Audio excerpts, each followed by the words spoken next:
Today we're going to be talking about neurotoxins in medicine, and my name is Marie. Some quick background on this topic.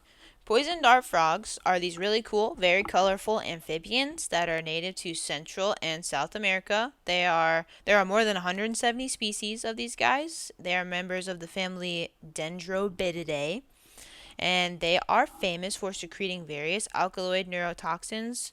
The four I have listed there are the most heavily researched. Each species of frog generally produces a different neurotoxin. But the four I've listed once again are the most heavily researched. So there is batrachotoxin, pamilitoxin B, histronicotoxin, and epibadidine.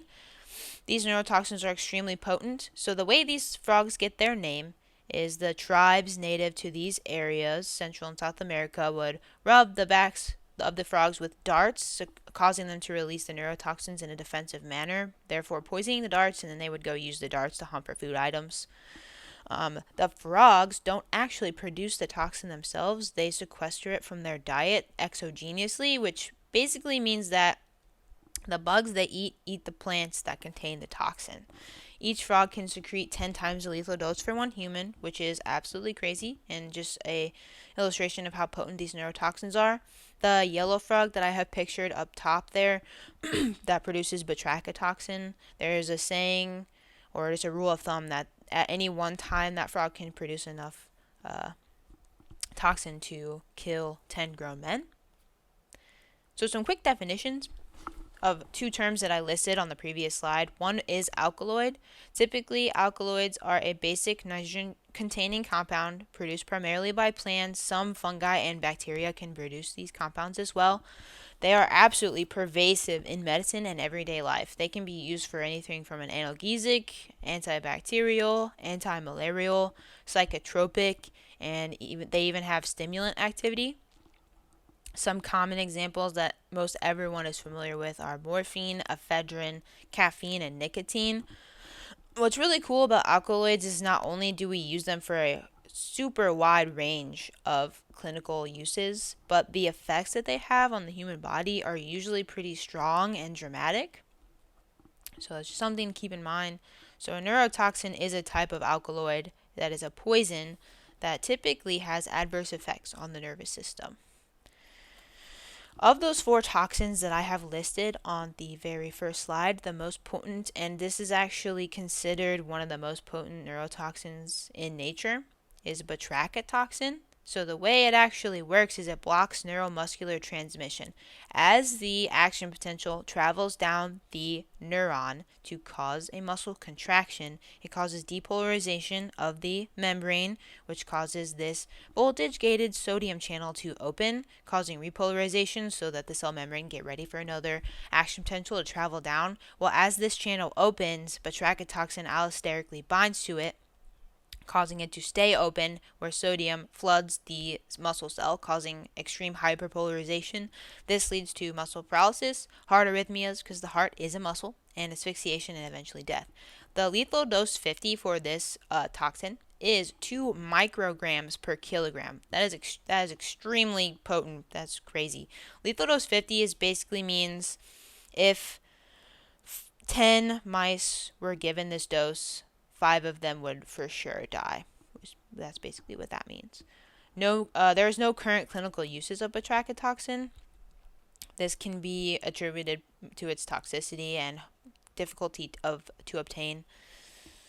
What research I did find in current uses, it's primarily used for sodium channel research. So they will treat mice or cells with this toxin and learn about binding sites and interactions with other drugs and how they affect the muscle cells. It does have potential to become a painkiller, though, which we will discuss later.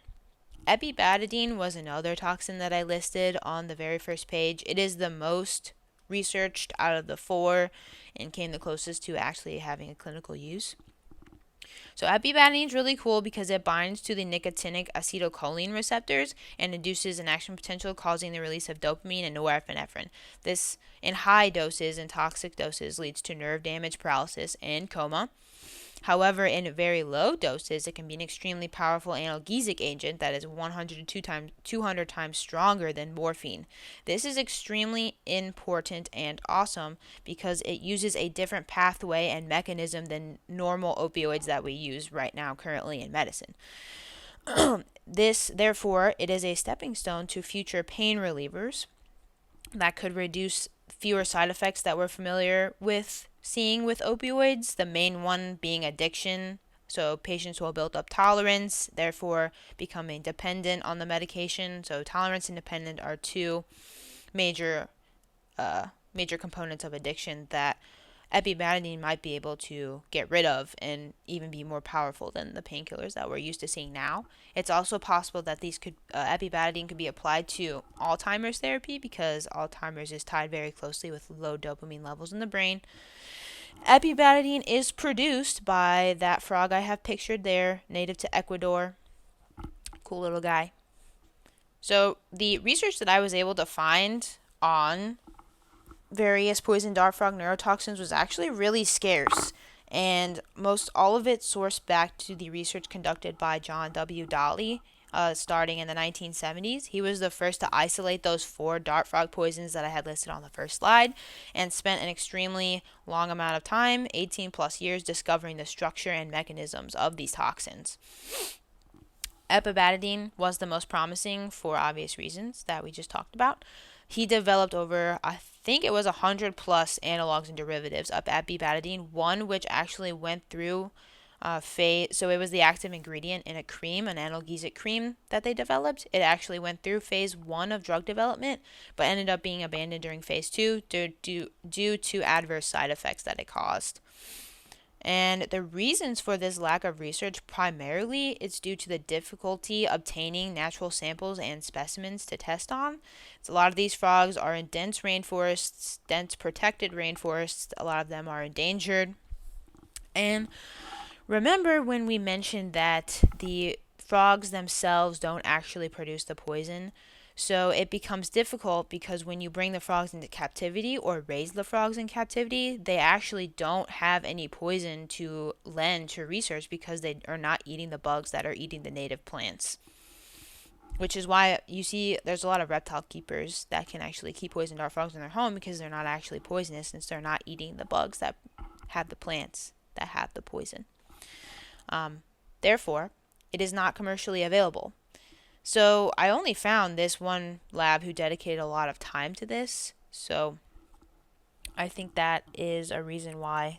So when things aren't commercially available and they're not made synthetically, it just makes research hard. So going forward, I think that research on these toxins could be extremely valuable to medicine. I think going into the mechanism of frog immunity would be really cool and possibly help the application of especially epibadine to medicine, so the frogs themselves do not die and are not, even though they're exposed to these toxic levels of neurotoxins. And going into the mechanism of how that actually works would be really cool, something awesome to research and have very obvious applications to medicine. This applies to the specific frog that produces epibadine, the Ecuadorian poison dart frog especially, because their receptors can still function normally even though it is in the presence of this toxin. Sustainable synthetic synthesis of these compounds would just very obviously make more compound to work with, which would lead to more research. Obtaining it directly from the plant source is something that could be looked into. You think that would be something very obvious, that you'd be like, oh, why are we looking at the frogs when the plants are really what's producing the toxin? But I couldn't find hardly any research on this, so I think it would be something really cool to look into and see if it's even possible. There are other neurotoxins in medicine. A really famous one is Botox, botulinum toxin, which is produced by that specific bacteria I pictured over there. It can be used for muscle spasm treatment and therapy, but everyone mostly knows it for its Botox applications. And that's my bibliography.